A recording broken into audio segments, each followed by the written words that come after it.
¿Qué tal, hermano? Un saludo, Dios les bendiga, espero que estén bien. Bueno, como siempre decimos todos los domingos que compartimos contenido, estamos gozosos y felices de volver de nuestra iglesia local, de compartir con nuestros hermanos. Y este video, como estabas observando en el título, lo quería grabar desde la semana pasada o antepasada. Mi hermano Kendrick Castañeda, a quien le envío un saludo muy especial, compartió este video de este pastor y esta situación bastante penosa y difícil que se llevó a cabo en esta iglesia.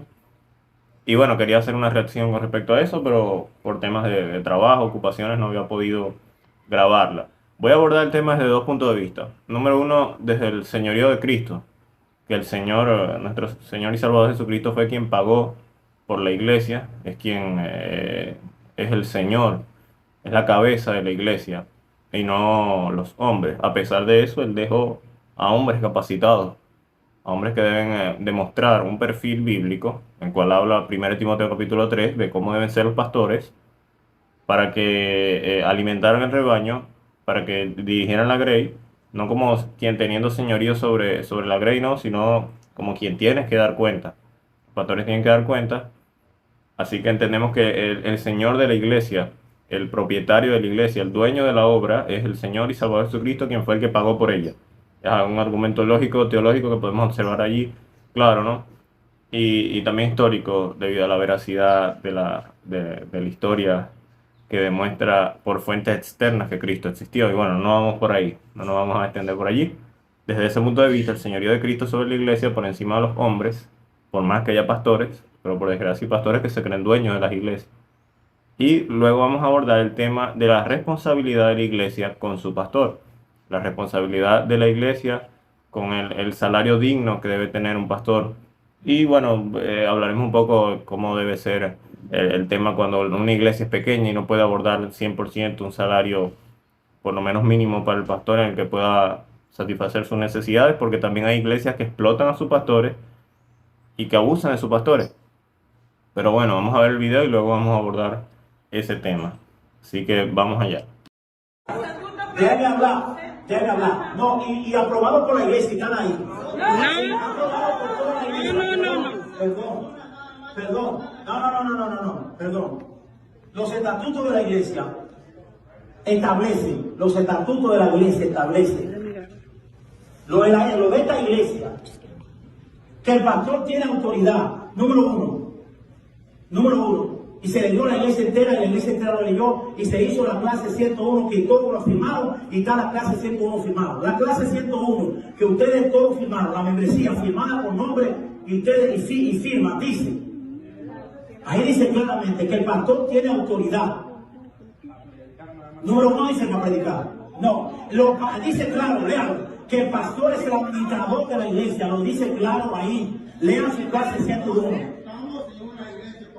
Sí, estamos en la iglesia, pero yo soy el pastor. Bueno, el tema es complejo. El tema es complejo. Y es complicado. Este tipo de cosas me pasaron también capturas de los comentarios, capturas de las personas que opinaban con respecto a esto. Y decían, bueno, si son iglesias sin fines de lucro, ¿por qué tienen estatutos? ¿Por qué tienen estos mandatos? Que algunos pueden decir, son mandatos de hombres. Pero eso es una ignorancia, eso es pecar de ignorante. Y voy a explicar por qué. Quiero decir también que esto es vergonzoso para la iglesia cristiana. Este tipo de cosas que se exponen y que demuestran que lo más claro es que la gente quiere estar en el ministerio por el dinero. Y con estas palabras literalmente estar echando a la gente porque no te paga el diezmo. Es bastante complicado y es vergonzoso porque muchos difamarán el nombre de Cristo a costa de todas estas cosas. Pero hay que ser objetivo. Si estás viendo este video y eres escéptico para la iglesia cristiana, para la religión, te animo a que no juzgues todo por un tipo de cosas como esta, por una persona que aparentemente demuestra que está ahí es por el dinero y corre a la gente. Porque yo no puedo decir que todos los musulmanes son terroristas, cuando dentro del Islam hay divisiones de personas que creen en la yihad, creen en la inmolación, creen en todos estos sacrificios y todas estas situaciones que se dan a cabo donde se demuestra violencia. Algunos creen que eso es un medio válido para agradar a Alá, para ganarse el cielo según la doctrina islámica y otros que son más pacifistas. Entonces yo no puedo decir que todos los islámicos son terroristas porque no tengo la prueba matemática exacta, porque no los conozco a todos. Alguien puede decir, puede ser que yo tenga un hipotético caso, un carro, entonces yo lo llevo al mecánico y digo, no, todos los mecánicos son así asados porque a mí todos los mecánicos a los que yo le llevo el carro me han robado, le han colocado una pieza mala y la que compro se las llevo y la vendo por otro lado y me colocan una mediocre y entonces termino pagando más de la cuenta y me roban. Entonces todos los mecánicos son así y eso no es correcto, porque no todos los mecánicos son así, ni todos los médicos son asados. Tú no, para afirmar que todos los pastores o todas las personas de un determinado grupo étnicos, religiosos son así es porque tienes que conocer a todos para afirmar eso. Así que no podemos irnos por esa tangente. Por otro lado, eh, quiero citar Primera de Pedro, el apóstol Pedro hablando acerca de los falsos profetas que iban a venir y iban a hacer mercadería de vosotros. Dice Primera de Pedro, capítulo 2, versículos, vamos a leer del 1 al 3. Dice así, pero hubo también falsos profetas entre el pueblo, como habrá entre vosotros falsos maestros que introducirán encubiertas herejías destructoras, y aún negarán al Señor que los rescató, atrayendo sobre sí mismos destrucción repentina. Y muchos seguirán sus disoluciones, por causa de los cuales el camino de la verdad será blasfemado. Es decir, el evangelio va a ser blasfemado, va a ser pisoteado, va a ser difamado por culpa de esta gente, pero porque son falsos, porque el verdadero creyente no va a ser que difamen el evangelio por estas cosas. Nos difamarán, hablarán mal de nosotros por defender el diseño de Dios para la familia, hablarán mal de nosotros por decir a la persona, mira, estás en una condición de pecado, arrepiéntete, pero por difamarlo, por torcer la verdad, eso es otra cosa. Eso es otra cosa, es lo que está hablando el apóstol Pedro aquí. Entonces, la verdad va a ser blasfemada por estos falsos maestros. Dice el versículo 3, y por avaricia harán mercadería de vosotros con palabras fingidas. Sobre los tales, ya de largo tiempo la condenación no se tarda y su perdición no se duerme. Y por avaricia, dice el versículo 3, por avaricia harán mercadería de vosotros con palabras fingidas. Obviamente, y esto queda como anillo al dedo, el evangelio de la prosperidad. Todo esto es siembra 100 y recibe 1000. Toda esta situación en la que tienes derecho a las promesas de Dios, que eres hijo de Dios y no puedes estar enfermo, tienes que estar aquí y allá, así que aporta primicia aquí, primicia allá. Y es bastante complicado. Ahora, hay iglesias que conozco que predican a Cristo y con las cuales quizás hay alguna diferencia. El que hace las primicias está bien, siempre y cuando esto no sea con un fin de prometer cosas que no se pueden cumplir y hablar en nombre de Dios. Pero la iglesia que haga su primicia, que tenga su costumbre de ofrendar todo esto, sea para la iglesia o para la liturgia, algún proyecto, bueno, lo puede hacer. Y el que lo hace, para Dios lo hace con orden y el fundamento bíblico. Y el que no lo hace, para Dios se abstiene también con el fundamento bíblico. Así que, abordando esto, ese tipo de cosas son distintivas de un falso maestro. Ese tipo de cosas son claras evidencias de que hay una falsa enseñanza y de que hay detrás de eso no amor a la obra, sino amor al dinero. Por otro lado, quiero contar una anécdota que la pensaba antes de grabar el video. Recuerdo cuando estaba en la escuela y mi papá era pastor de la iglesia en la cual asisto. Estuve 15 años pastoreando allí. Luego, bueno, por motivos personales salimos, nada de temas morales, gracias al Señor. Y bueno, yo estaba en la escuela y unos niños me dijeron, mira, esa iglesia pastoreada de tu papá si es grande, eso debe valer mucho dinero. Y yo en mi inocencia de niño, decía, no, o sea, eso no le pertenece a mi papá, porque mi papá no la construyó. Mi papá no edificó esa iglesia, mi papá no puso bloques, cemento, los materiales. Y yo en mi inocencia decía, inocencia e ignorancia más que todo. Decía, no, eso no es de mi papá, eso es de los hermanos que aportaron para eso. Obviamente no es de los hermanos, no de los hermanos en sí mismos, jurídicamente hablando, sino de una asociación civil en Venezuela, en el caso de Venezuela. Pero obvio, un niño entendía que la iglesia no le pertenecía a hombres, aunque en mi comunidad y en mi cultura local se dice, no, la iglesia de fulano, la iglesia de Mengano, la iglesia, y también en otras partes del mundo dice, no, la iglesia del pastor John MacArthur, la iglesia del pastor Suder Michelén. Decimos eso no porque en nuestra mente esté la concepción de que esa iglesia, el edificio, la liturgia, los instrumentos, los micrófonos, las luces, la edificación le pertenece a ese hombre, no, sino porque él es quien la está liderando. pero por desgracia en otros contextos se entiende de forma distinta. Así que primero que todo entendemos que la iglesia es del Señor y que van a venir falsos maestros a difamar el nombre de Cristo. Y no me quiero extender, no me quería extender, ya en 10 minutos y no he abordado el tema de la responsabilidad de la iglesia de mantener a sus pastores de forma responsable. Pero antes quiero ir a Colosenses capítulo 1, Colosenses capítulo 1, de un texto que se me vino a la mente ahora y lo quiero compartir con ustedes. Y es bastante bonito. A mí me gusta mucho porque hace apología de la deidad de Cristo y dice que Él es el Señor de la iglesia. Voy a leerlo, este lo puse en el estado, aquí en WhatsApp, y dice así. Colosenses 1 del 15 al 19, dice, Él es la imagen del Dios invisible, refiriéndose a Cristo, el primogénito de toda creación, porque en Él fueron creadas todas las cosas, y las que hay en el cielo, las que hay en la tierra, visibles e invisibles, sean tronos, sean dominios, sean principados, sean potestades. Todo fue creado por medio de Él y para Él. Él es antes de todas las cosas, y todas las cosas en Él subsisten, es decir, todas las cosas por Él subsisten. Y Él es la cabeza del cuerpo, que es la iglesia, el que es el principio, el primogénito de entre los muertos, para que en todo tenga la preeminencia, por cuanto agradó al Padre, que en Él habitase toda plenitud. Me llama la atención como primero va lo macro. Él es el primogénito de la creación, quien creó todas las cosas, quien sostiene el universo, quien en Él todas las cosas subsisten. Y dice, y Él es la cabeza del cuerpo, que es la iglesia, el que es del principio, el primogénito entre los muertos. Es decir, el primogénito en la resurrección, para que en todo tenga preeminencia. Es decir, Cristo es el Señor de la iglesia, Él es el Señor del mundo. Todo está debajo de sus pies, todo está debajo, no hay autoridad máxima. Así que, y no, si salimos mucho del tema, una buena apología de la deidad de Cristo es esto. De ningún ángel se dicen todas estas cosas, pero de Cristo sí. Así que, para que alguien sostenga que Cristo es un ángel o un ser creado, no, esto lo contradice porque dice que el Señor es el creador, en Él subsisten todas las cosas. Los demás seres creados no pueden afirmar eso, que en los demás seres creados, sean ángeles o cualquier otra jerarquía celestial, no pueden subsistir todas las cosas, es imposible. Así que Cristo es preexistente, preeminente y todopoderoso, y Él es el Señor de la iglesia. Pero entendiendo eso, que Él es el Señor de la iglesia, que los falsos maestros van a venir a difamar el nombre de Cristo, que van a hacer mercadería, que van a aprovecharse de las personas ingenuas que no leen la Escritura, que no se dan cuenta que el Evangelio de la Prosperidad es un evangelio falso en contra de lo que el Señor ha enseñado, ha predicado y lo que sus apóstoles siguieron.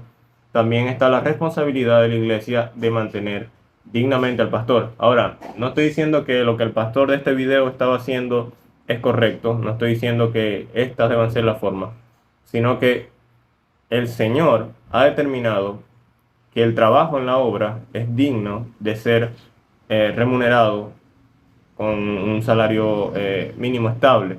Ahora bien, no quiero entrar en el debate del diezmo, de que si al pastor le corresponden todos los diezmos de la iglesia, si de las ofrendas o de todo se debe partir una parte, cuánto debe ser, si porcentaje. No voy a entrar allí, no voy a entrar en ese tema. Pero sí quiero abarcar que alguien diga o expulse a la gente de la iglesia porque no le pagan el diezmo es incorrecto, no está bien y demuestra la avaricia de esa persona. Obviamente demuestra la avaricia y no demuestra un deseo por servir, un deseo por servir en la obra pastoral, no desinteresadamente, como alguien que no va a recibir nada y que tiene que pasar hambre. Eso es falso. Eso es falso. Y eso es sádico y morboso. He conocido iglesias, y me consta, he conocido iglesias que no les pagan a sus pastores, que les da igual cuando sus pastores pasan necesidad, que les da igual cuando el pastor está delgado o tiene problemas de nutrición, en especial en países donde la economía es difícil. Porque este pastor donde se ve allí estaba bien gordito, ¿no? Y bien vestido y todo eso. Y tenía su esposa, su hija. Pero ya esa es otra situación. Pero la iglesia está en responsabilidad de mantener al pastor.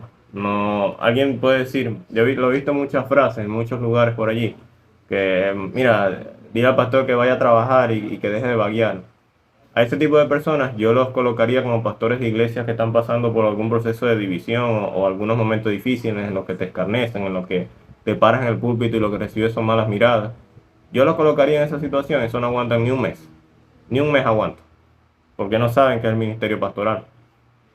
Que obviamente tienen esta imagen errada y no saben qué es el ministerio pastoral.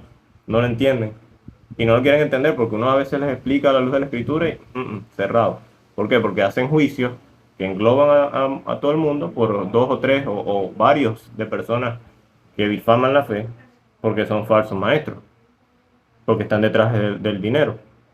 Entonces es bastante complejo.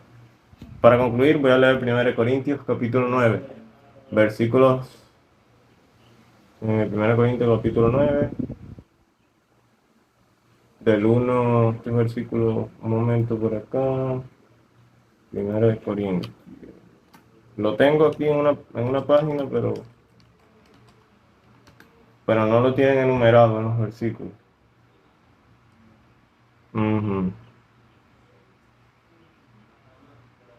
Ese versículo 9. Versículo de 9 al 11. Vamos a leerlo aquí. Dice, porque en la ley de Moisés está escrito, no pondrás bozal al buey que trilla, y digno, perdón, porque en la ley de Moisés está escrito, no pondrás bozal al buey que trilla. ¿Tiene Dios cuidado de los bueyes? ¿O lo dice directamente por nosotros, refiriéndose a él, a sus derechos como apóstol en aquel tiempo, para los apóstoles de aquel tiempo?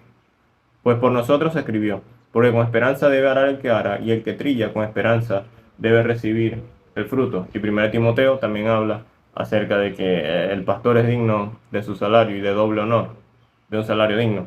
Ahora, en este contexto, el apóstol Pablo está demandando o está hablando de su derecho como apóstol, que es el medio para subsistir. Y es lo que está diciendo, y dice, si nosotros sembramos en vosotros lo espiritual, es gran cosa si segáramos en vosotros lo material. Si otros participan de este derecho sobre vosotros, cuanto más nosotros. Pero no hemos usado ese derecho, sino que lo soportamos en todo, por no poner ningún obstáculo al Evangelio de Cristo. Dice, ¿no sabéis que el que trabaja en las cosas sagradas comen del templo? Y que los que sirven del altar participan. Así también ordenó el Señor a los que anuncian el Evangelio, que vivan del Evangelio. Y más adelante va a decir que él trabajó para subsistir él, para no colocar carga en los hermanos. Y sé que el tema es grande, el tema es muy amplio. El tema de verdad, nos podríamos hablar de esto se han escrito libros. Podemos durar hasta horas hablando del tema de la responsabilidad, hasta dónde llega la responsabilidad de la iglesia, hasta dónde llega la responsabilidad del pastor. Si el pastor puede trabajar o no.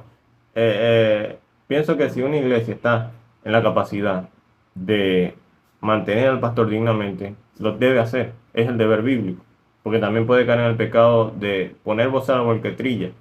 Y esta idea, algunos han hablado acerca de esto, que el buey está arando, él le va poco a poco y lo hace mientras come, pero lo hace mientras mastica lentamente. Pero si tú no le das comida, obviamente el buey te va a hacer el trabajo de forma más rápida porque no va a estar masticando, pero lo vas a reventar. Literalmente lo vas a reventar.